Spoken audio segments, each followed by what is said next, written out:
pushes and pushes, stay with Steve Bannon. So, they're going to get potentially convicted at a time that's not, good for them. But they're the one who keep pushing the cases, trying to evade. He did not want this to happen. He tried tooth and nail to make it not happen. And he knew it wouldn't be good, and it happened. He couldn't evade finally. Anything else about today that you think is important to the average American watching, or really the world? The world's watching this. This is such an important case. Some people say the case of the century, which I know is, it sounds so, not a case of the century. We're heading into a presidential election here in a few months. He just got convicted. What implications do you think this will have? Well, I've heard that independent voters said if he was convicted, that they would not vote for him. Obviously, it's a problem with women voters. It's not good. He will spin it as it is good. He will spin it as Biden did it. Like I said, this guy has been entangled with the law and committing fraud for decades.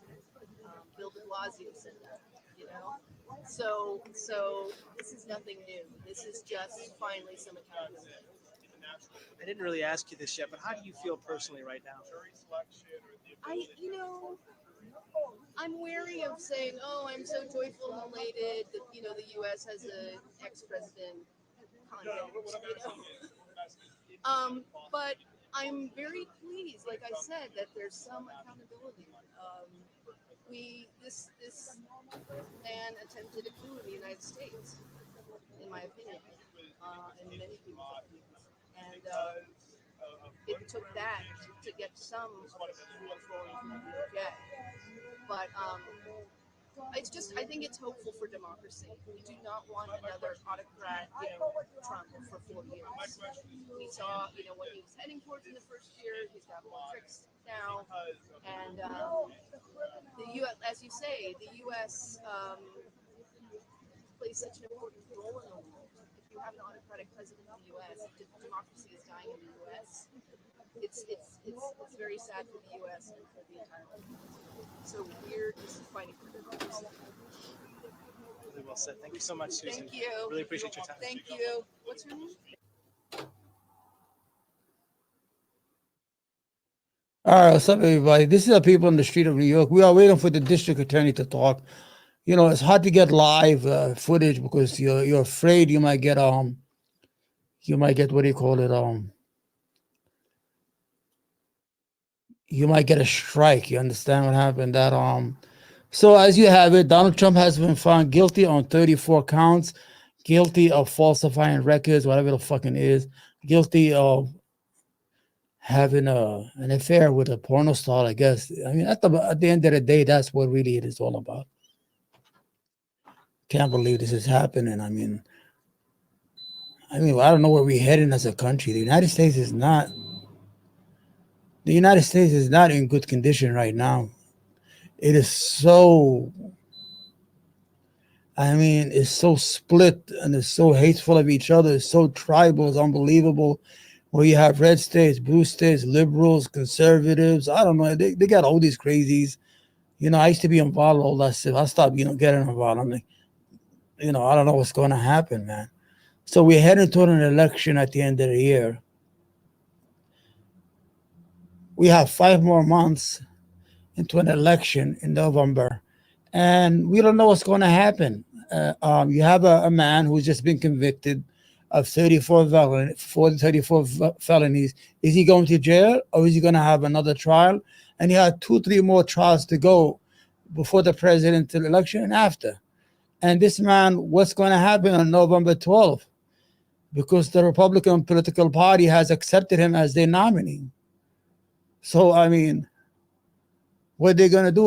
We're headed toward a cliff. You know what a cliff, when you're walking and there's a cliff? This is what we're doing. America is sleepwalking into a civil war or civil unrest or constitutional crisis.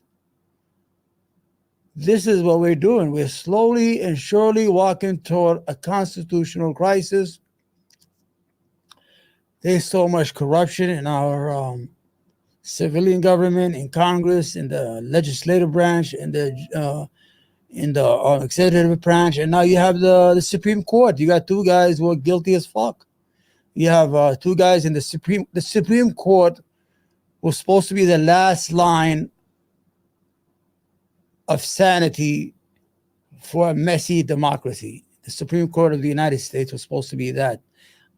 And I used to think like that. In 2019, I used to think, well, at least we have the Supreme Court. I swear to God, I used to say to myself, well, at least we have the Supreme Court, you know? If everything goes crazy, the Supreme Court will be normal. No, the Supreme Court is worse than the legislative branch. Supreme Court, you have Clarence Thomas has been taking bribes, going on vacations, going on plane tickets, going on. I mean, this guy is bought and sold. He's like a fucking modern day slave. This is the same Clarence Thomas, the black man who accused black people of always asking for a handout. He's the biggest motherfucking handout in history. I mean, he's disgusting. I mean, he attacked his own people. He always considered black people as always asking for affirmative action, always asking for extra protection under the law. And to accuse black people of that and be the biggest fucking freeloader in the U.S. Supreme Court history is disgusting. And you have Alito. Alito, I think, is fucking weird. Alito is a fucking crazy.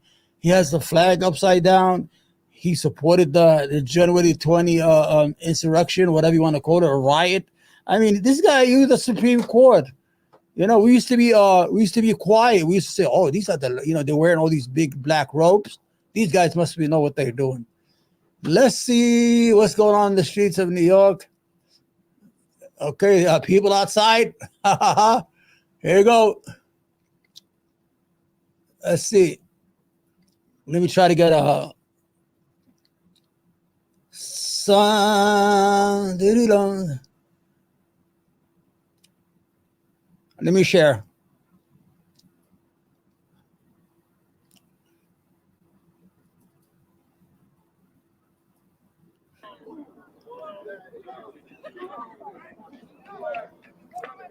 This is it.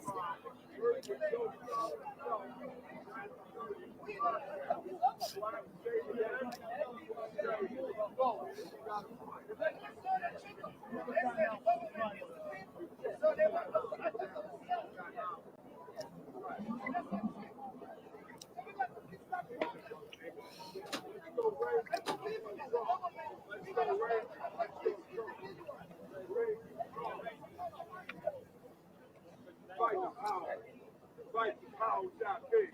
We're gonna fight the power. We're gonna fight the power shot big. Shot big. Shot big. Shot big. Shot big. Fight the power. Fight the power shot big. Fight the power.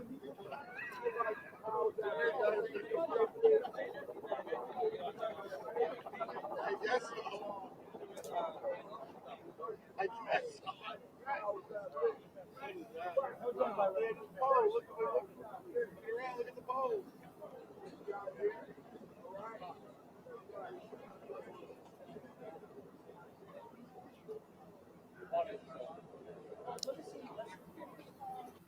I'm going to tell you, there's a lot of people who are happy at what happened to Donald Trump. Because Donald Trump has been getting away with a lot of crazy shit over the years. I mean, he's been doing a lot of things close. He gets close to the ledge, but he doesn't jump low wise. I mean, he gets close to the ledge, and he's been flaunted it. You know, you grow hatred and people, and he has a lot of admirers. He's a very controversial figure in the United States, and he's very dangerous because of his ignorance and of his fanatic following. His following is fanatic. If Donald Trump didn't have the baggage of digging into racism and dog whistles to create this momentum of followers, he'll be a president. He will be a 2-term president. But when he was president, every day there was a scandal. Every single day there's something happened. Donald Trump has to be on the headline and all over the alphabet news networks such as CNN, MSNBC, and Fox News. And it was kind of tiring. I used to watch a lot of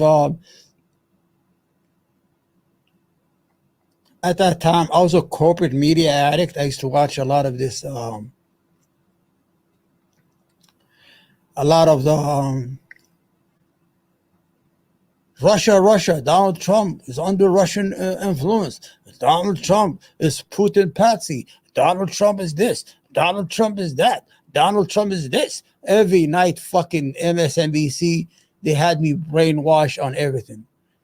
I want to tell you that I'm sober. When I mean sober, not to alcoholism or drugs, because I don't do smoking, I don't do any of those stuff. But I'm sober now almost 4 months, 7 months from I stopped watching corporate media. Corporate media is disgusting. It is biased.